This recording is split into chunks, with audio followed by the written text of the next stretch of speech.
Avez-vous déjà subi des remarques sur votre façon de parler votre langue maternelle ou une autre langue du pays?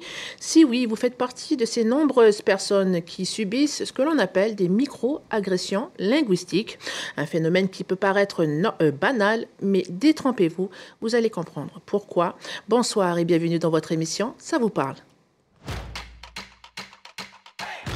C'est un terme pas très connu et pourtant ce phénomène touche de nombreuses personnes et ce, sans s'en rendre compte. Malaise, mépris et insécurité linguistique, les conséquences sont nombreuses. Et Latiana Razafi, maîtresse de conférences à l'Université de Nouvelle-Calédonie et sociologue, ainsi que Fabrice Ouachali, chercheur linguiste, nous expliqueront de quoi il s'agit. Vous entendrez également des témoignages. Bonsoir à tous les deux. Bonsoir. Avant de commencer, j'aimerais que l'on regarde ces photos. On va tout de suite comprendre de quoi on parle. La première photo, quand tu prononces des mots en langue, ça se voit que tu es une ratée. Et Latiana Razafi, pouvez-vous nous expliquer de quoi il s'agit ? Oui, donc là, les photos qu'on peut visionner proviennent d'un travail pédagogique, un projet qui a été mené à l'Université de la Nouvelle-Calédonie en 2018 avec des étudiants et étudiantes en deuxième année de licence, inscrits soit en LCO, langue et culture océanienne, soit en anglais, soit en lettres. Et qui sont-elles? Pourquoi elles ont inscrit ces phrases sur ces pancartes? Alors, c'était dans le cadre d'une activité où l'objectif, c'était de déconstruire des mythes, notamment le mythe selon lequel les natifs seraient les meilleurs locuteurs de langue. Donc, pour amener à déconstruire ce mythe, on a demandé avec Fabrice aux étudiants et étudiantes de faire part des remarques qui pouvaient ponctuer leur parcours de locuteurs et de locutrices et des remarques qui avaient des effets particulièrement négatifs. Donc, ce que l'on voit, ce sont des remarques que ces personnes qui tiennent ces panneaux-là ont déjà eu, et ce sont des témoignages, on va dire. Tout à fait. Ce sont des témoignages. La consigne, c'était vraiment de faire part d'expériences négatives avec des remarques qui peuvent paraître banales, mais qui ont des effets assez destructeurs. Fabrice Ouachali, vous êtes également enseignant, chercheur linguiste. Vous avez écrit ensemble avec Latiana des publications à ce sujet. Comment est-vous arrivé à définir ce phénomène qui, en fin de compte, est assez discret? Alors, ce que l'on a voulu mettre en évidence à travers ce projet, c'est le sentiment d'insécurité vis-à-vis d'une langue ou la pratique d'une langue. Et donc, c'est quelque chose qui est assez banalisé et qui n'est absolument pas visible. Quand vous dites insécurité, c'est-à-dire ? C'est le sentiment, en fait, de ne pas maîtriser suffisamment une compétence parce que d'autres locuteurs vous ont fait la remarque. Et donc, d'ailleurs, la photo qui a été projetée montre bien justement ce phénomène qui tend à cloisonner les gens dans une forme d'expression linguistique. Et donc, quand on a voulu enquêter sur ce sentiment d'insécurité linguistique, on a cherché les causes parce qu'on savait qu'elles existaient, mais on ne savait absolument pas comment elles arrivaient chez un locuteur. Et c'est souvent des expériences douloureuses dans l'apprentissage, dans la phase d'apprentissage d'une langue. En clair, vous vous êtes demandé pourquoi cette personne qui est locuteur, qui est censée parler sa langue maternelle, ne parle pas.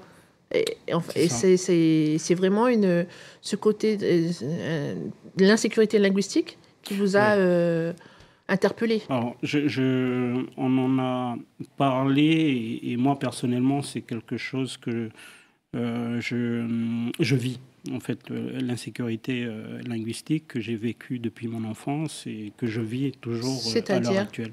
C'est-à-dire que quand je dois m'exprimer, notamment en français, avec d'autres locuteurs du français, quand j'ai le sentiment, la sensation, où ça se joue dans mes représentations surtout, que la personne a des compétences langagières en français qui est supérieure aux miennes, oui. Je vais développer une forme de complexe. Je vais avoir du mal à parler, je vais être dans l'hypercorrection parce que je vais toujours chercher mes mots, chercher la meilleure formulation, on va dire, en langue, et voilà comment ça se concrétise. Et dans le sens contraire aussi, parce que là, on parle dans la perfection de parler français. Mais est-ce que dans la perfection de parler la langue maternelle, parce que vous êtes je parle beaucoup de mon vécu parce que j'ai grandi à Rivière-Salée.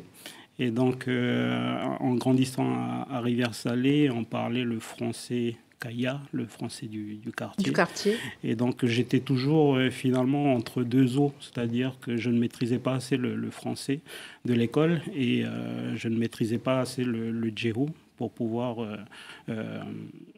discuter, on va dire, en ayant le sentiment de légitimité au fait dans les deux langues.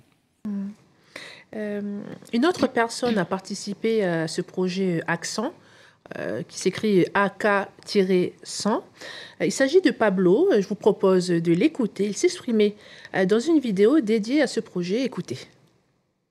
Alors une langue pour moi c'est une culture, c'est un patrimoine en fait, c'est quelque chose qui nous fait nous. C'est les racines d'une personne, je trouve. C'est quelque chose qui nous définit en tant que personne. Et j'ai d'ailleurs à propos de ça un regret personnel, c'est que je ne parle pas les langues originelles de mes parents. Donc moi je suis métisse, j'ai mon père qui est d'origine indonésienne, qui fait partie de cette communauté javanaise qui est venue en Calédonie pour travailler, et ma mère qui est d'origine italienne. En Calédonie, il y a énormément de langues. Il y a les langues vernaculaires kanak, il y a plus de 28 langues, et puis il y a les autres langues qui viennent d'Océanie ou d'ailleurs. Donc c'est vrai que j'ai pas mal regretté de ne pas avoir d'autres langues que le français. C'est un des regrets de ma vie, de ne pas pouvoir participer, on va dire, à cette grande soupe.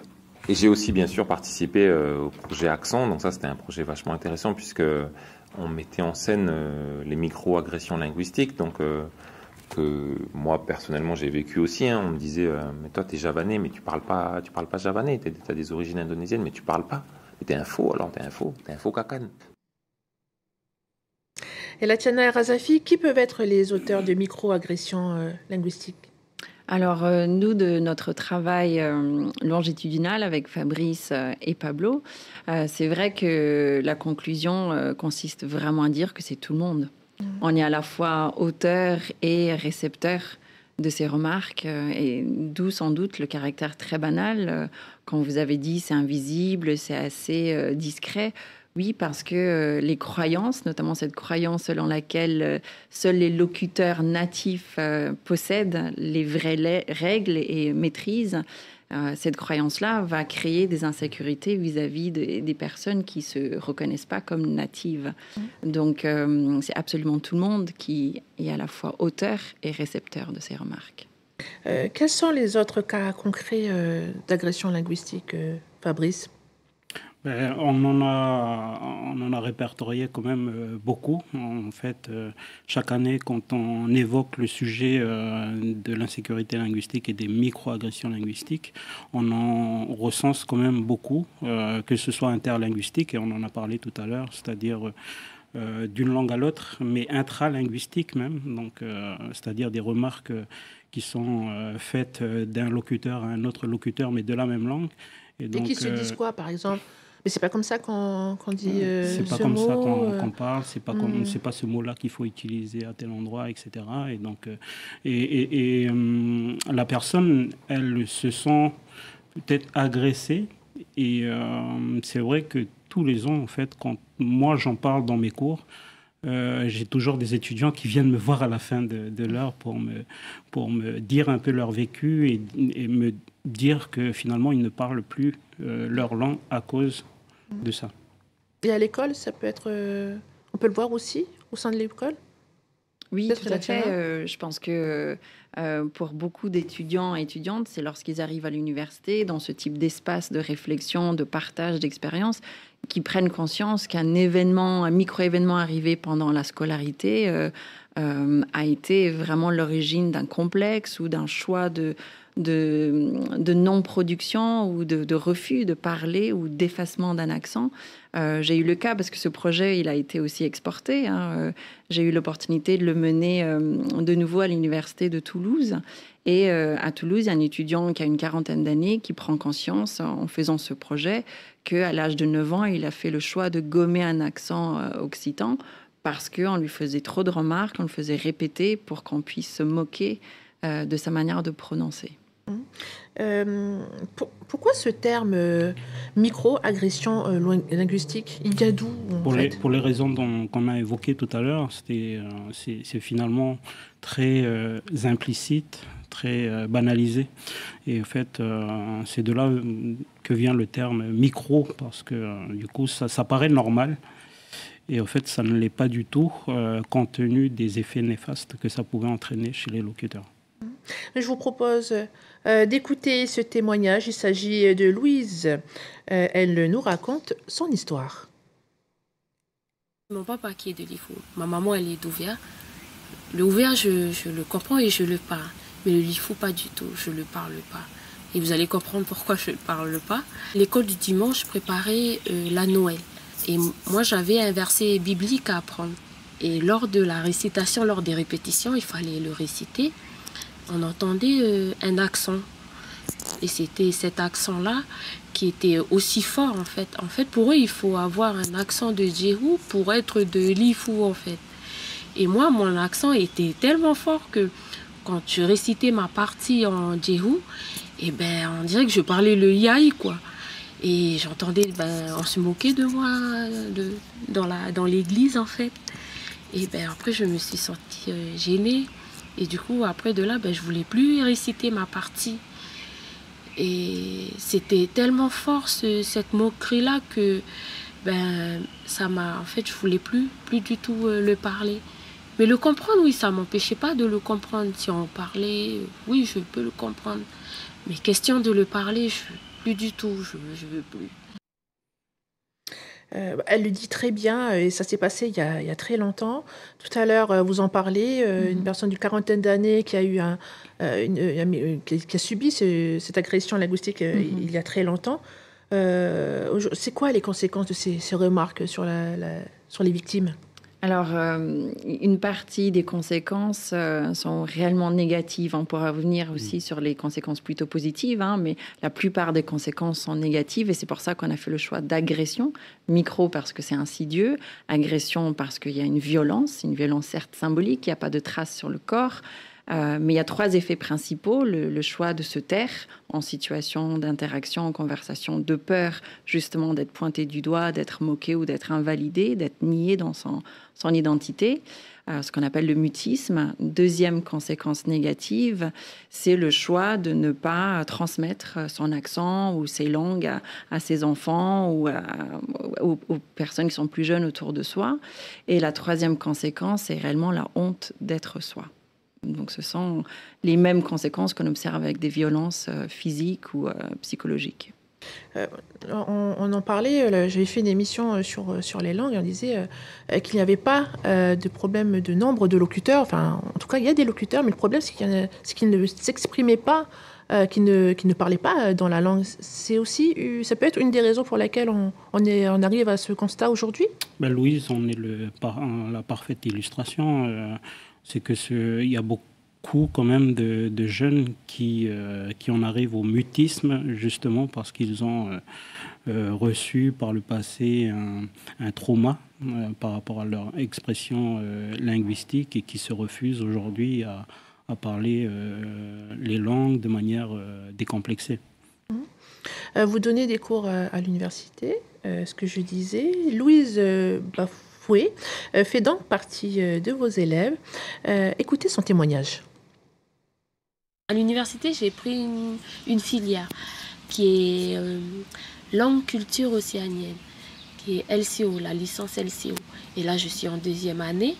Et en sociolinguistique, on avait vu avec ma prof qu'on était en train de parler de microagression.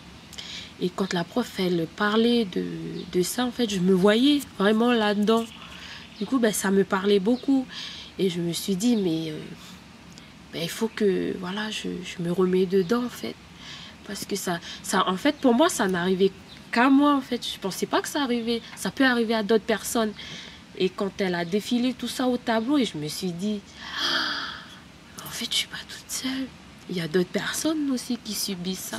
Du coup, ça m'a réconfortée, puis ça m'a redonné, en fait, le courage. Du coup, maintenant, le Jéhu, ça y est, je suis dedans, puis j'essaye d'apprendre, j'essaye d'avancer, en fait.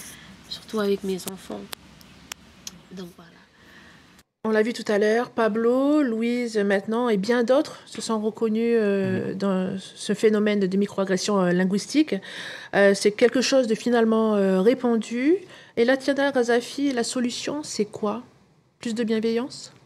Ça dépend ce qu'on cherche. Avec Fabrice et Pablo, on se fait aucune illusion. C'est-à-dire que le but, c'est certainement pas d'éradiquer ou de faire disparaître. Je pense que c'est plutôt d'apprendre à vivre avec ces phénomènes qui sont aussi des expressions d'idéologie, c'est des reproductions de l'histoire. Hein. Le terme, en fait, microagression linguistique, nous, on s'est inspiré d'un concept qui a été pondu dans les années 70, c'est microagression raciale. Et l'idée, c'est que dans les deux cas, on ne sait pas si c'est une gifle ou une claque, une caresse ou une gifle qu'on reçoit, parce que c'est tellement insidieux, c'est tellement admis globalement, qu'on ne se permet pas de dire c'est légitime si je me sens blessée. Donc, solution serait de comprendre déjà le phénomène, comprendre à quoi sert ce phénomène et apprendre à vivre avec, parce que éradiquer, je pense que c'est illusoire. On reproche aux jeunes, comme on disait tout à l'heure, de ne pas s'exprimer. Quand ils parlent français, ils ont des remarques. Quand ils parlent la langue, ils ont également des remarques. Est-ce qu'au final, cette pression sur son identité, ce lien à une langue, c'est un vecteur de mal-être? Oui, alors moi je suis linguiste, donc mon travail consiste à analyser le fonctionnement d'une langue. Par contre, la sociolinguistique analyse le rapport qu'un individu peut avoir avec la langue. Et donc ce qui nous intéresse, nous, c'est aussi la langue comme vecteur social, vecteur d'identité, etc. Et donc forcément, quand on fait des remarques à une personne par rapport à sa manière de fonctionner, on l'exclut en fait de son propre groupe. Et on a une double exclusion finalement, on est exclu à la fois en français par exemple, ce qui est mon cas, et puis une exclusion aussi dans ma langue supposée maternelle entre guillemets. Latiana, vous disiez tout à l'heure qu'il y a des effets positifs de ces microagressions linguistiques. Lesquels?